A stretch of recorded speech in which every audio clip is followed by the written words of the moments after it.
राधे राधे दोस्तों, कैसे हैं आप सब। दोस्तों, हमारे यूट्यूब चैनल पर आपका स्वागत है।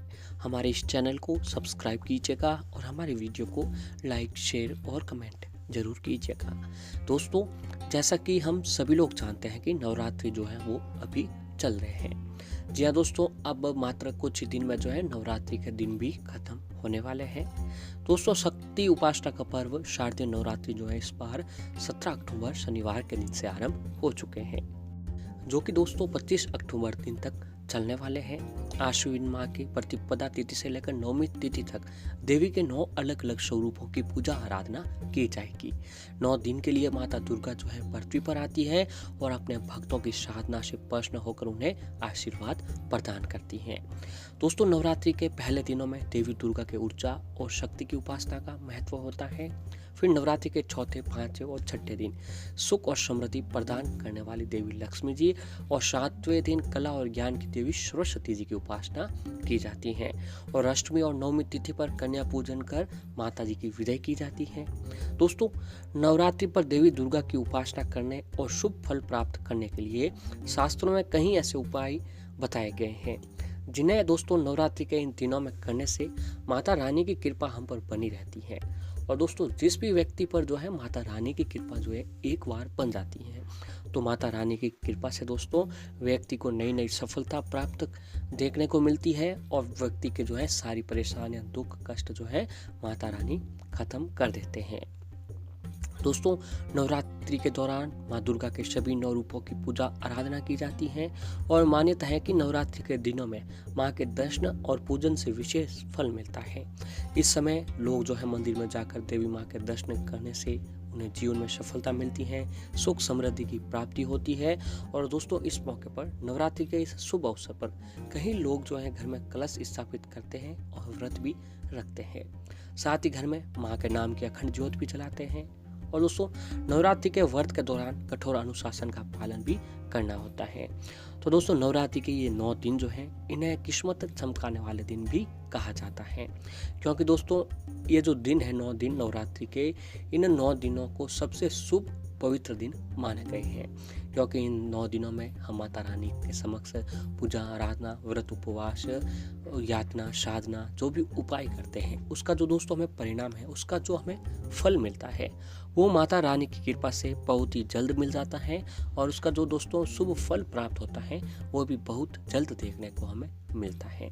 इसीलिए दोस्तों, इस 9 दिनों में जितना हो सके उतना दोस्तों हमें माता रानी के समक्ष, माता दुर्गा के सभी रूपों के समक्ष पूजा आराधना के साथ साथ जितना हो सके हमें उपाय, यातना और साधना जो है करते रहना चाहिए।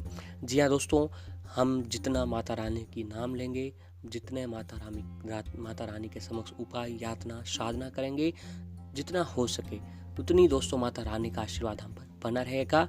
और माता रानी के आशीर्वाद से जो है दोस्तों हम नई नई जो हमें सफलता देखने को मिलेगी। और दोस्तों, जिस घर में भी वे नकारात्मकता बहुत अधिक है, या फिर दोस्तों धन की कमी है, या सभी के लोगों के बीच घर में नहीं बन रही है, तो ऐसे में दोस्तों है माता रानी की कृपा प्राप्त करने के लिए जो आपको जितना हो सके उतनी दोस्तों माता रानी की आपको सेवा करनी चाहिए, माता रानी की पूजा आराधना करनी चाहिए। और जो है उपाय, प्रयोग, ये तो आपको दोस्तों बिल्कुल भी करते रहना चाहिए, क्योंकि इन कामों को करने से माता रानी की तो कृपा आपके ऊपर बनेगी, साथ में दोस्तों जो है आपको माता रानी की कृपा से नए नए अवसर जो है आपको देखने को मिलते रहेंगे।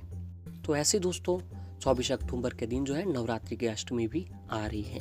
जी हाँ दोस्तों, इस बार क्या हो रहा है कि तिथियों में उतार चढ़ाव होने की वजह से नवरात्रि का जो त्यौहार है 9 दिन से पहले ही संपूर्ण हो जाएगा। इसी के साथ 24 अक्टूबर शनिवार को दुर्गा अष्टमी मनाई जाएगी। विधानों के अनुसार इस साल अष्टमी नवमी एक ही दिन यानी 24 अक्टूबर शनिवार के दिन को मनाई जाएगी। दोस्तों, देवी के भक्त 9 दिनों तक उपवास कर सच्चे मन से देवी की आराधना करते हैं, जिसके बाद वह अष्टमी और नवमी तिथि पर कन्याओं के रूप में देवी का पूजन करते हैं। कहा जाता है कि जो व्यक्ति उपवास रखने के बावजूद भी कन्या पूजन नहीं करता है तो उसका व्रत संपूर्ण नहीं माना जाता है। इसीलिए दोस्तों दुर्गा अष्टमी के दिन कन्या पूजन करना बहुत ही शुभ माना जाता है और बहुत ही जरूरी भी कहा जाता है। वैसे भी मान्यता है कि नवरात्रि के दौरान देवी कैलाश पर्वत को छोड़कर अपने भक्तों के घर में आकर निवास भी करते हैं। दोस्तों 24 अक्टूबर को अष्टमी मनाई जाएगी, शनिवार के दिन को। इस दौरान माँ दुर्गा के भक्त माता का आशीष प्राप्त करने के लिए 9 दिनों तक व्रत रखते हैं। भक्तों के स्नेह को देखकर माता रानी प्रसन्न होकर भक्तों को आशीष देती है और ऐसा भी कहा जाता है कि नवरात्रि में देवी की उपासना करने से भक्तों की सारी मनोकामनाएं पूरी होती है। तो दोस्तों शारदीय नवरात्रि की जो अष्टमी नवमी तिथि को ही व्रत का पारायण हो जाता है। इस बार अष्टमी माँ गौरी की पूजा 24 अक्टूबर शनिवार के दिन को होगी। इसके बाद दोस्तों सबसे महत्वपूर्ण है कलश विसर्जन। पूजन से माँ भगवती प्रसन्न होकर आशीष देती है और इससे घर में सुख शांति और समृद्धि भी जो है बनी रहती है। दोस्तों दुर्गाष्टमी और महानवमी की पूजा युगों युगों से होती आ रही है। माँ दुर्गा की पूजा देव, नर और असुर सभी करते हैं। दुर्गा पूजा का शुभारंभ नवरात्रि से एक दिन पहले महालया से होती है। मान्यता है कि महालया के दिन शाम को दुर्गा कैलाश पर्वत से पृथ्वी पर आती है और पूरे 9 दिनों तक वहां रहकर भक्तों की अपनी कृपा बरसाती रहती है।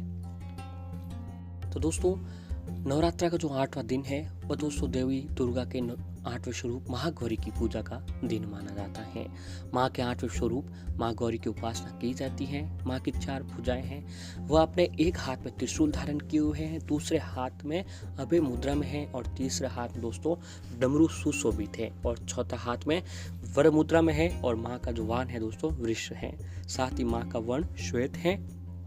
तो दोस्तों नवरात्रि के 8वें दिन जो है माता रानी को अगर आप मात्र एक इस चीज़ का भोग लगा लेते हैं तो माता रानी की कृपा आपके ऊपर ऐसी बनेगी कि आने वाले कई सालों तक आपको किसी परेशानियों का जो सामना है वो नहीं करना पड़ेगा।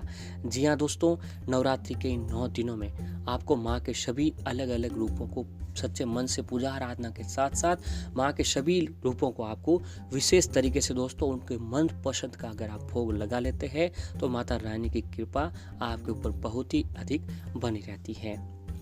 तो दोस्तों अगर आप महागौरी जी को जो है पूजा आराधना करते समय आप माता जी को हलवे का भी भोग लगाते हैं तो माता रानी की कृपा जो है आपके ऊपर बना रहता है। और ऐसे ही दोस्तों जो आप हलवे के साथ साथ अगर आप माता रानी को नारियल का भी भोग लगाते हैं, जी हाँ दोस्तों, अगर आप माता रानी को नारियल का भी भोग लगाते हैं तो ऐसा करने से मनुष्य की सभी इच्छाएं पूरी होती है और माता रानी की कृपा से जो है आपको नए नए शुभ फल परिणाम भी देखने को मिलते हैं। और ऐसे ही दोस्तों अगर माता रानी को जो है अगर आप मात्र एक इस फूल का भी भोग लगा लेते हैं तो भी माता रानी की कृपा आपके ऊपर बनी रहती है। तो दोस्तों वह है दोस्तों माता महागौरी जो है भगवान शिव तपस्या से प्रसन्न होकर देवी दुर्गा का ये रूप धारण किया और उनके सामने प्रकट हुई। दोस्तों देवी ने भोजन का सेवन किए बिना वर्षों तक कठोर तपस्या की थी, इसीलिए उनका शरीर जो है वो काला पड़ गया था। जब भगवान शिव ने देवी पर गंगा जल डाला और उनका रंग दूधिया सफेद हो गया। देवी दुर्गा के भक्तों को दोस्तों उनको मोगरा का जो फूल है वह उसे ही चढ़ाना चाहिए, जिसे दोस्तों मोगरा का फूल जिसे अरब की चमेली भी कहा जाता है, ये चढ़ाकर माता महागौरी की पूजा करनी चाहिए। दोस्तों अगर आप चमेली का जो फूल चढ़ाकर माता रानी की भी पूजा आराधना करते हैं तो माता रानी की कृपा से जो है आपके सारे काम बनते चले जाते हैं। और ऐसे ही दोस्तों पूजा के बाद आपको जो है नैवेद्य रूप से वो नारियल ब्राह्मण को दे देना चाहिए। इस तरीके से पूजा से भक्त के पास कोई दुख नहीं आता है। और श्री दुर्गा जी के 8वें स्वरूप महागौरी का प्रसिद्ध पीठ हरिद्वार के पास दोस्तों कनखल में बना हुआ है। तो दोस्तों आपको भूलकर भी भक्त अष्टमी तिथि के दिन माँ भगवती को नारियल का भोग लगाए और साथ ही माँ गौरी को चमेली व केसर का भी फूल आपको अवश्य ही अर्पित करना चाहिए। ये जो है दोस्तों आपको इन कामों को भूल कर भी नहीं भूलना चाहिए, क्योंकि दोस्तों अगर आप ये माता रानी के समक्ष ये फूल और ये नारियल भोग और हलवे का भोग लगाते हैं तो माता रानी जो आपके ऊपर बहुत ही प्रसन्न होती हैं। और दोस्तों अगर आप माता रानी के पूजा के दौरान आप इस मंत्र का जाप करते हैं तो माता रानी की कृपा आपके ऊपर बहुत ही बनी रहती है। दोस्तों वह मंत्र है सर्व मंगलम मंगले शिवे स्वार्थ साधिके शरण्ये त्र्यंबके गौरी नारायण नमस्तेतु। सर्व मंगलम मंगले शिव स्वार्थ साधिके शरण्ये त्र्यंबकम गौरी नारायणी नमस्तेतु। अगर आप इस मंत्र का जाप करते हैं तो माता रानी की कृपा भी आपके ऊपर बनी रहती है और माता रानी की कृपा से आपको नए नए अवसर जो है देखने को प्राप्त होते रहते हैं। तो दोस्तों, अष्टमी के दिन आप माता महागौरी की पूजा के दौरान ये काम आपको अवश्य ही करते रहना चाहिए।